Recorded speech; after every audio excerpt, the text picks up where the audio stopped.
नमस्कार, मैं हूं आपके साथ कपिल चौधरी। आप देख रहे हैं खबर टुडे न्यूज़। हादसों की हकीकत जो आपका पसंदीदा प्रोग्राम है, इसको लेकर के एक बार मैं फिर आपके सामने हाजिर हूं। आज जो मैं आपको कहानी बताने जा रहा हूं बड़ी इंटरेस्टिंग है और इसमें बहुत सारे पेच हैं। एक कातिल को पकड़ने के लिए पूरे शहर की पुलिस लगाई गई थी और उस पुलिस ने टीमें बनाई गई थी, तब जाकर के कुछ सफलता पुलिस को मिल पाई थी। मध्य प्रदेश की बात कर रहा हूं मैं। मध्य प्रदेश की यह कहानी है। मध्य प्रदेश का पहला एक ऐसा हत्याकांड हुआ था मध्य प्रदेश में, जिसे सुलझाने में पूरे शहर की पुलिस लगाई गई थी। करीब 80 से ज़्यादा अधिकारी और पुलिस कर्मचारी उस केस की जो निचोड़ था, जो उस केस का अपराधी था, उसको पकड़ने के लिए उन्होंने बहुत मेहनत की। और इसमें टेलीकॉम सर्विलांस, फॉरेंसिक, रिक्रिएशन और इंफॉर्मेशन एनालिसिस, ये 4 हिस्सों में बांटी गई थी। और उसके बाद में एक स्पेशल इन्वेस्टिगेशन की गई थी। वो भी मैं कहानी के बाद में आपको बीच में बताऊंगा कि किस तरह से एक कातिल को पकड़ने के लिए पुलिस को मशक्कत करनी पड़ी। मैं आप कहानी की बात करें तो एमपी का एक इंदौर शहर है, बहुत साफ़ सुथरा, बहुत अच्छी जगह है। और 2015 अगस्त का ये मामला है, आज से करीब 7 साल पहले का। एक फार्मासिस्ट कंपनी में एरिया सेल्स मैनेजर थे और उनका नाम संजय रैना था। वो अपने परिवार के साथ इंदौर में रहते थे। उनके परिवार में उनकी माँ, उनकी पत्नी कविता रैना नाम था उनका, और उनके 2 बच्चे। और फार्मासिस्ट कंपनी में वो सेल्स मैनेजर के पद पे काम करते थे, एरिया सेल्स मैनेजर के पद पे। रोज़ाना की तरह एक जो रूटीन होता है, वो रूटीन था कि उनकी पत्नी करीब 1 बजे के आसपास में घर से स्कूटी लेकर के निकलती थी। उनकी एक बच्ची थी 6 साल की, जो स्कूल में जाया करती थी, और बस स्टॉप पे उसको लेने जाना होता था और उसको लेकर के फिर वहाँ से घर आना होता था, क्योंकि स्कूल से बस स्टॉप तक जो स्कूल की बस होती है वो बच्चों को वहाँ तक ड्रॉप करती थी। सुबह मॉर्निंग में उनको वहाँ छोड़ने जाना होता था और दोपहर में जब छुट्टी होती है स्कूल की, बच्चों को लेने जाना होता था। तो ये डेली रूटीन का काम था। इसीलिए 24 अगस्त 2015 में जो कविता रैना है, वो 1:10 पर यानी दोपहर में अपने घर से निकलती हैं बच्ची को लेने के लिए। और उससे पहले उन्हें एक छोटा सा काम था, कहीं कोई साड़ी उन्होंने दी थी तो लेनी थी, दी थी, कुछ ऐसा था, तो वहाँ भी उनको जाना था। तो स्कूल की बस आती है, बच्ची वहाँ अकेली थी। पड़ोस में ही रहने वाली एक और थी महिला, उनका नाम जया है, वो भी अपने बच्चे को लेने गई थी। और देखा कि वो छोटी बच्ची है, अकेली खड़ी है और कविता पहुँची नहीं है, तो उन्होंने उस बच्ची को वहाँ से लिया और जाकर के उनके घर पे छोड़ दिया। और घर वाले इस बात से चिंतित थे कि भाई कविता क्यों नहीं पहुंची, क्योंकि वो तो रोज़ाना की तरह टाइम पे निकल चुकी थी। आखिर कहाँ थी वो? और इस तरह जैसे बच्चा स्कूल से आता है तो अमूमन 6 साल की बच्ची थी, तो वहाँ होना चाहिए था, टाइम समय से पहले पहुँचना चाहिए। तो ये तमाम तरह की चीज़ें थी। कविता का इंतज़ार किया गया। कविता के जो पति थे संजय रैना, वो दोपहर में रोज़ाना के रूटीन था उनका भी, दोपहर में लंच करने के लिए घर आते थे। जब उनको ये बात पता चली, उन्हें भी गुस्सा आया। फ़ोन मिलाया, फ़ोन देखा तो घर पे ही छूट गया था उस दिन फ़ोन, नहीं तो वो फ़ोन लेके जाती थी साथ में। इंतज़ार किया, दोपहर से शाम हो गई, लेकिन कविता का कोई पता नहीं था। ना वो घर पहुंची और ना उनके पास फ़ोन था उस दिन।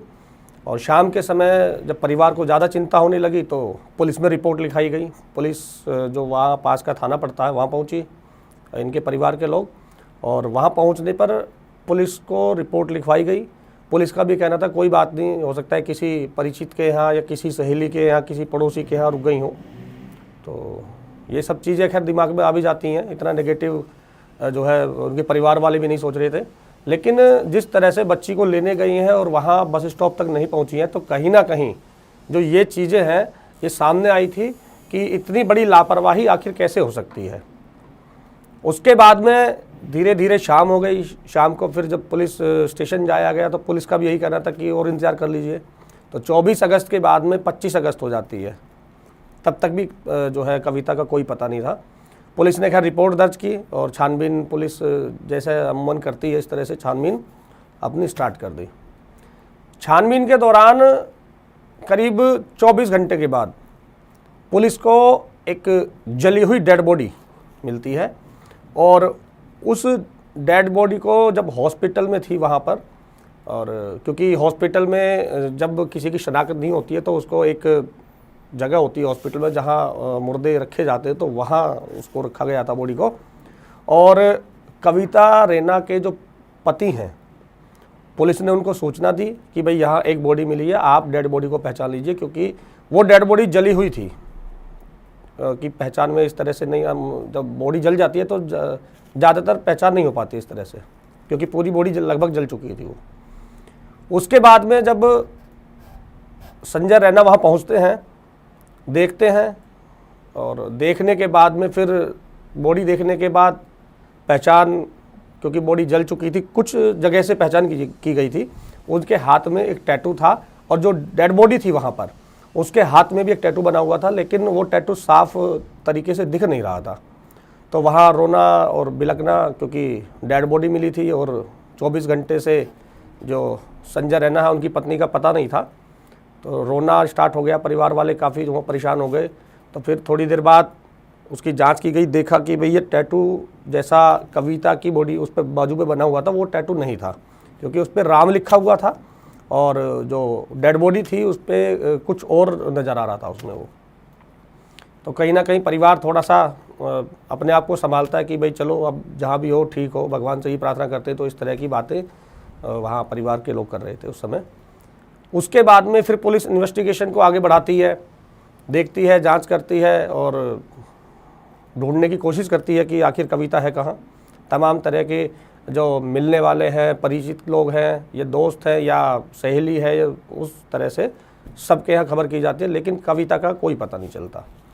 उसके बाद में 24 घंटे के बाद एक डेड बॉडी वहाँ इंदौर में एक इमली चौराहा है, इमली नाम से एक चौराहा है, वहाँ पर नाला है पास में, उस नाले में 2 बोरे में एक डेड बॉडी मिलती है।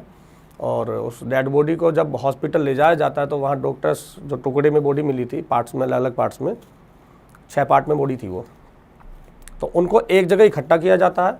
इकट्ठा करने के बाद में जब हॉस्पिटल में संजय रैना को बुलाया जाता है कि एक डेड बॉडी और मिली है, आकर के आप पहचान लीजिए अगर आपकी पत्नी हो, तो संजय रैना वहाँ पहुँचते हैं।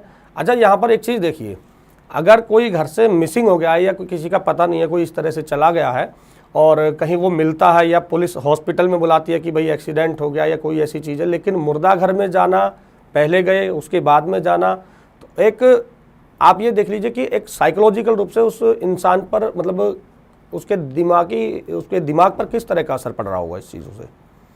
खैर, संजय का जो परिवार है, संजय रैना, तो परिवार के साथ पहुंचते हैं हॉस्पिटल।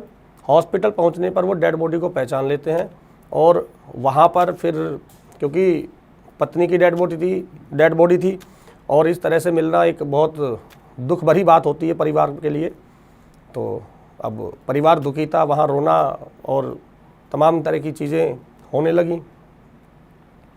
पुलिस भी थोड़ी शक में नहीं थी, शक पका गई थी कि भाई इस तरह से डेड बॉडी मिली है 6 पार्ट्स में, अलग अलग पार्ट्स 2 बोरे में। और मध्य प्रदेश का जो इंदौर, वो एक शहर है, काफ़ी साफ़ सुथरा शहर है, और इस तरह से डेड बॉडी मिलना एक अपने आप में बड़ा क्राइम था वो उस समय का।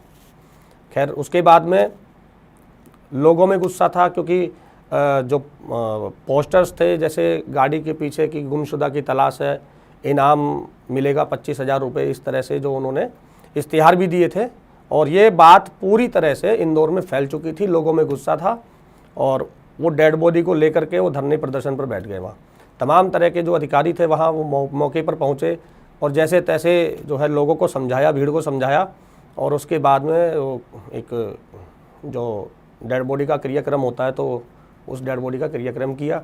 उसके बाद में धरना प्रदर्शन, पुलिस के खिलाफ, ये तमाम तरह की चीज़ें चल रही थी। तो पुलिस भी इन्वेस्टिगेशन में जुट गई और जैसे पुलिस को सूचना मिली कि भाई इनके घर वालों के साथ में, सास ससुर के साथ में, सास के साथ में अच्छे संबंध नहीं थे, कि झगड़ा होता था अमूमन जैसे परिवार में होता है सभी के में, तो वो चीज़ें चल रही थी। उन चीज़ों को लेकर के पुलिस का शक परिवार वालों पर था। तो पुलिस ने परिवार को भी साथ में लिया और पूछताछ के लिए 24-24 घंटे रखा साथ में। कभी पत्नी को, उसको कभी संजय रैना को, कभी उनकी माँ को और रिश्तेदारों को, इस तरह से तमाम तरह से पुलिस इन्वेस्टिगेशन कर रही थी, लेकिन पुलिस के हाथ जब तक कुछ नहीं लग पाया। उसके बाद में अखबारों में भी और वहाँ लोकल जो मीडिया है वो भी लगातार छाप रही थी कि भाई हो सकता है कि इनके घर परिवार का ही कोई कातिल है। उसके बाद में जब वो परेशान हो गए पुलिस की इन्वेस्टिगेशन से, तो आईजी रैंक के एक अधिकारी हैं, उनके पास जो संजय रैना है अपने दोनों बच्चों के साथ पहुँचे और उनसे ये कहा कि आप मेरी पत्नी के कातिल को ढूंढ कर ला दीजिए, जैसे भी हो, जो भी आपको करना है, जैसे भी इन्वेस्टिगेशन करना है, और मुझे वो कातिल चाहिए। तो फिर अब इतनी सारी चीज़ें हो गई, लगातार 24-24 घंटे पूछताछ हुई परिवार से, दोस्तों से, मिलने वालों से, लेकिन पुलिस के हाथ कुछ नहीं था। तो कहीं ना कहीं पुलिस ने भी सोचा कि भाई इनका किसी का कोई इन्वॉल्वमेंट है नहीं इस मामले में। अब पुलिस ने और इन्वेस्टिगेशन आगे बढ़ाई कि भाई कहाँ जाती थी, कैसे जाती थी। लोगों का गुस्सा था, तो पुलिस के ऊपर बहुत दबाव था, और उसमें जो आसपास की पुलिस फोर्स होती है, आसपास के थाने होते हैं, तो पूरे शहर की पुलिस उस केस को खोलने में लग गई। क्राइम की टीमें 4-5 टीमें बनाई गई और तमाम तरह के जो अधिकारी हैं, करीब 80 अधिकारी और पुलिस के कर्मचारी उस केस को खोलने के लिए मतलब पूरी जी जान से जुट गए। और क्योंकि कोई बड़ा क्राइम ना हो, बड़ी चीज़ें ना हो, तो कि पहले ये केस खोलना ज़रूरी है, तो इस मामले में सभी लोग जुट गए। और इन्वेस्टिगेशन का जो पार्ट्स है वो पुलिस ने हर किसी को बनाया कि ये कहाँ जाती थी, कितने लोगों से मिलती थी, क्या था। ऐसा तो नहीं है कि कुछ और मामला हो या किसी तरह से कोई रंजिशन हो। तो तमाम तरह के जो बिंदु थे वो पुलिस ने अपनी जांच में लिए हुए थे। पुलिस के हाथ कोई सफलता नहीं लगी। उसके बाद में पुलिस ने एक लोग इकट्ठे किए कि पिछले 10 साल में कविता रैना कितने लोगों से मिली। तो उसका पूरा डेटा इकट्ठा किया गया, जिसमें परचून वाला, सब्जी वाला, दूध वाला, जो इस तरह के तमाम लोग थे जिनसे अमूमन रोज़ाना सामान लेना या दूध लेना या सब्जी लेना या फल लेना, तो इस तरह की जो चीज़ें थी, उन सब लोगों का डेटा इकट्ठा किया गया। किन दुकानों से शॉपिंग करते थे, कहाँ से ये ग्रोसरी का सामान लेते थे, कहाँ से ये अपने मतलब शूज़ खरीदते थे, या कहाँ से ये लोग अपना घर का राशन लेते थे, कहाँ से दूध लेते थे। तो 10 साल के जो लोग थे 177 करीब लोग थे, और उन सब से पूछताछ की गई, लेकिन पुलिस के हाथ तब भी कुछ नहीं लग पाया। फिर जहाँ पर ये कत्ल हुआ था, डेड बॉडी जहाँ पर पाई गई थी, इमली चौराहा, तो वहाँ पर उनके घर से कितनी दूरी है, उस पूरी एक लोकेशन को लिया। उनके उस लोकेशन में उस समय पे कितने नंबर वहाँ एक्टिव थे, कितने नंबर से कॉल्स आ रहे थे, कॉल जा रहे थे। करीब 5 लाख नंबर पुलिस ने वो इकट्ठे किए, फिर उसमें से नंबर छांटने मतलब स्टार्ट किए। तो करीब 5 लाख में से 1000 जो सस्पेक्टेड नंबर थे, जो पुलिस को लग रहा था कि हाँ इनसे बातचीत हो सकती है, या उनके रिश्तेदारों के, या उस समय पे कौन वहाँ से गुजर रहा था, तो 1000 नंबर 5 लाख नंबर में से वो निकाले गए। उनका पता निकाला गया, पता निकालने के बाद उनकी कॉल डिटेल्स निकाली गई। तो वो सारी चीज़ें हुई वहाँ पर। तब तक भी पुलिस के हाथ खाली थे। अब पुलिस के ऊपर एक प्रेशर था कि कैसे भी करके इस केस के जो कातिल है, जो ये घटना हुई है, इसका जो कातिल है उसको कैसे पकड़ा जाए। तमाम तरह की सीसीटीवी फुटेज जो भी मिल पा रही थी पुलिस को, वो सब इकट्ठी की गई। एक स्पेशल पुलिस की वहाँ पर एक मीटिंग रखी गई, जिसमें पूरा एक ग्राफ बनाया गया कि कहाँ से आई थी ये, कहाँ जाती थी, यहाँ तक कि उनकी स्कूटी में कितना पेट्रोल था उस दिन, और लास्ट टाइम पेट्रोल कहाँ से डलवाया था, लास्ट बार वो किससे मिली थी और क्यों मिली थी। ये तमाम तरह की जो चीज़ें हैं पुलिस उन बिंदुओं पर जांच कर रही थी। इसके बाद भी पुलिस के हाथ खाली थे, कोई सफलता नहीं मिली। तो यहाँ पर पुलिस को एक सुराग मिला कि जिसमें जो उनका घर के पास का एरिया है, वहाँ पर एक साड़ी वाला जिसका नाम उमेश था, उसने एक दुकान खोली थी अपनी। जो ये घटना हुई थी, घटना से कुछ दिन पहले 11 महीने का एग्रीमेंट बनवाया था, और जब ये घटना हो गई उसके तुरंत बाद उसने उस दुकान को बंद कर दिया वहाँ से। तो वो दुकान क्यों खोली गई, क्यों 11 महीने का एग्रीमेंट तक दुकान नहीं चलाई? क्योंकि अमूमन कोई अगर दुकान खोलता है साड़ी की या किसी भी चीज़ की तो वो लॉन्ग टाइम के लिए खोलता है। तो कुछ दिन में ही उस दुकान को बंद क्यों कर दिया गया? और 30 अगस्त 24 अगस्त को वो गायब हुई थी, और 26 अगस्त को जो है उनकी डेड बॉडी मिली थी, और 30 अगस्त को जो स्कूटी थी उनकी, वो स्कूटी वहाँ की एक पार्किंग में खड़ी मिली। पुलिस ने उमेश को उठाया पूछताछ के लिए, और उमेश का फ़ोटो लेकर के पुलिस वहाँ पहुँची जहाँ पर पार्किंग में स्कूटी खड़ी थी, और जो वहाँ पर पार्किंग वाला था उसको बुलाया गया कि भाई यहाँ पर स्कूटी किसने खड़ी की थी, क्या ये आदमी था? तो उसने उसको देख के पहचान लिया। फिर पुलिस ने उससे एक सवाल किया कि भाई यहाँ पर तमाम तरह के लोग आते हैं, अपनी स्कूटी या बाइक खड़ी करके चले जाते हैं, तो तुमने अचानक से इसको कैसे पहचान लिया? तो उसका कहना था कि जब ये स्कूटी खड़ी करने के लिए वो व्यक्ति वहाँ पहुँचा था तो पार्किंग वाले ने उससे बोला था कि आप स्कूटी का लॉक मत कीजिए, तो उसने कहा था कि मैं लॉक करके जाऊँगा। तो इस बारे में दोनों की बहस भी हुई थी काफ़ी। तो बोला इसलिए मुझे याद है, ये पार्किंग वाले ने कहा। उसके बाद में और कई सवाल थे पुलिस के सामने कि आखिर उसने दुकान वहाँ पे आसपास में क्यों खोली, और खोलते ही उसने फिर उस दुकान को क्यों बंद कर दिया, क्योंकि उससे पहले वो किसी और चीज़ का काम करता था। तो ये तमाम तरह की चीज़ें थी, और पुलिस ने फिर 22 दिन तक उससे पूछताछ की उमेश से, और फिर एक दिन प्रेस कॉन्फ्रेंस की, और प्रेस कॉन्फ्रेंस में जो प्रेस है, मीडिया है, सबके सामने बताया कि कविता का जो कातिल है वो पकड़ा गया है, और तमाम जो पूरी कहानी थी वो पुलिस ने मीडिया के सामने रखी कि इनका जो है इनकी दुकान पर कभी कभी आना होता था। तो इसने कहा कि मैडम कोई साड़ी या कोई ऐसी चीज़ आपको चाहिए तो आप हमारी दुकान से ले सकते हैं। और उमेश का जो दिल है वो कविता पर आ गया, कैसे भी उसको पाना चाहता था। फिर एक दिन जब उसने उसको साड़ी दी तो उसने कहा कि मैडम ये साड़ी आपकी, हमारा एक दूसरा आदमी है वहाँ कारीगर है तो वो तैयार कर रहा है। तो इस तरह की जो चीज़ें थी वो पुलिस ने कही, और पुलिस के मुताबिक फिर उसको उमेश साथ में लेके गया कि आइए मैं आपको दिलवाता हूँ। फिर वो एक घर था वहाँ ले जाया गया, फिर उससे ज़बरदस्ती करने की कोशिश की, और जब वो नहीं मानी तो उसके सर में रोड से प्रहार किया, और जब वो बेहोश हो गई फिर वो डर गया। डरने के बाद उसने उस बॉडी को 6 पार्ट्स में काट दिया। काटने के बाद में बोरे में भर के, और जहाँ वो सुनसान जगह थी, नाला था, उस नाले में उसने फेंक दिया। ऐसा पुलिस का कहना था। और वहाँ पर महेश को भी लाई थी पुलिस, एक चेहरा था उसको ढका हुआ था। तो वहाँ पर तुरंत उमेश गुस्सा हो जाता है, चिल्लाता है, और उसको नकाब को हटा देता है, और मीडिया के सामने बोलता है कि पुलिस मुझे ज़बरदस्ती इस मामले में फंसा रही है, मैं बेकसूर हूँ यहाँ पर।